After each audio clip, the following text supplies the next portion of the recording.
ಪಾಳು ಬಿದ್ದ ಸ್ಥಿತಿಗೆ ತಲುಪಿದ ಮಾದರಿ ಮನೆಗಳು. ತಾಲೂಕು ಪಂಚಾಯಿತಿ ಆವರಣದಲ್ಲಿದ್ದ ಮಾದರಿ ಮನೆಗಳು ಅನಾಥ. ಒಂದು ಮನೆ ಕಟ್ಟಿಕೊಳ್ಳುವುದು ಪ್ರತಿಯೊಬ್ಬರ ಕನಸಾಗಿದ್ದು, ಮನೆ ಕಟ್ಟಲು ಜೀವಮಾನ ಪೂರ್ತಿ ಕಷ್ಟಪಡ್ತಾರೆ. ಹೀಗಾಗಿ ಜನರಿಗೆ ಮಾದರಿ ಮನೆಯನ್ನ ಕಡಿಮೆ ವೆಚ್ಚದಲ್ಲಿ ಹೇಗೆ ಮನೆಯನ್ನ ನಿರ್ಮಿಸಿಕೊಳ್ಳಬಹುದೆಂಬುದರ ಕುರಿತು ತಾಲೂಕು ಪಂಚಾಯಿತಿ ಅರಿವು ಮೂಡಿಸುತ್ತೆ. ಹೌದು, ಕೇಂದ್ರದ ಪ್ರಧಾನಮಂತ್ರಿ ಆವಾಸ್ ವಸತಿ ಯೋಜನೆಯಡಿ ಮಾದರಿ ಮನೆ ನಿರ್ಮಾಣ ಹೇಗೆ ಎಂಬುದನ್ನು ತೋರಿಸಲು ಯೋಜನೆ ರೂಪಿಸಿದೆ. ಆದರೆ ಈ ಮಾದರಿ ಮನೆಗಳು ದುಸ್ಥಿತಿಯಲ್ಲಿರುವುದು ಕಂಡುಬಂದಿದೆ.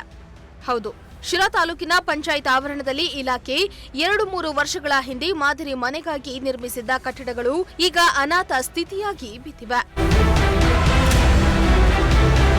ಶಿರಾನಗರದ ಪಂಚಾಯತ್ ಕಚೇರಿ ಆವರಣದಲ್ಲಿ 2 ಮಾದರಿ ಮನೆಗಳನ್ನ ನಿರ್ಮಿಸಿದ್ದು ಜನರಿಗೆ ಅರಿವು ಮೂಡಿಸುವ ಕೆಲಸವನ್ನ ಮಾಡ್ತಾ ಇತ್ತು.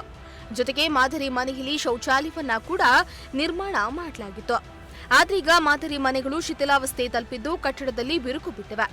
ಅಲ್ಲದೆ ಮನೆಯ ಸುತ್ತ ಮುಳ್ಳು ಕಟ್ಟಿ ಗಿಡಗಳು ಬೆಳೆದು ನಿಂತಿದ್ದು ಉಪಯೋಗಕ್ಕೆ ಬಾರದಂತಾಗಿದೆ. ಇನ್ನು ಕೇಂದ್ರದ ಪ್ರಧಾನಮಂತ್ರಿ ಆವಾಸ್ ವಸತಿ ಯೋಜನೆಯಡಿ ಮನೆಗಳನ್ನ ನಿರ್ಮಿಸಿ ಮನೆಗಳನ್ನ ಮಾದರಿಯಾಗಿಟ್ಟುಕೊಂಡು ಮನೆ ನಿರ್ಮಿಸುವ ಉದ್ದೇಶ ಹೊಂದಿತ್ತು. ನಂತರ ಸರ್ಕಾರ ಈ ಮಾದರಿ ಮನೆಗಳನ್ನ ಸುಸ್ಥಿತಿಯಲ್ಲಿಡಲು ನಿರ್ಲಕ್ಷ್ಯ ವಹಿಸಿದೆ. ಅಲ್ಲದೆ ತಾಲೂಕಿಗೆ ಮಾದರಿಯಾಗಿದ್ದ ಕಟ್ಟಡಗಳು ಕಣ್ಮರೆಯಾಗುವ ಆತಂಕ ಸಾರ್ವಜನಿಕವಾಗಿ ವ್ಯಕ್ತವಾಗ್ತಾ ಇದೆ. ಜೊತೆಗೆ ಶೌಚಾಲಯ ಬೀಗ ಬಾಗಿಲಿಗೆ ಗೆದ್ದಲು ಹುಳುಗಳು ಮತ್ತು ಪೈಪ್ಲೈನ್ ಒಡೆದು ಶೌಚಾಲಯ ನೀರು ಹೊರಗೆ ಬರ್ತಾ ಇದ್ದು ಪಾಳು ಬಿದ್ದಿದೆ. ಏನಾದರೂ ಅಧಿಕಾರಿಗಳು ಈ ಬಗ್ಗೆ ಗಮನ ಹರಿಸಿ ಮಾದರಿ ಮನೆಗಳ ಪರಿಸ್ಥಿತಿಯನ್ನ ಸುಧಾರಿಸ್ತಾರಾ ಇಲ್ವಾ ಎಂದು ಕಾದು ನೋಡಬೇಕಾಗಿದೆ. ಶ್ರೀಮಂತ್ ಪ್ರಜಾಶಕ್ತಿ ಟಿವಿ, ಶಿರಾ.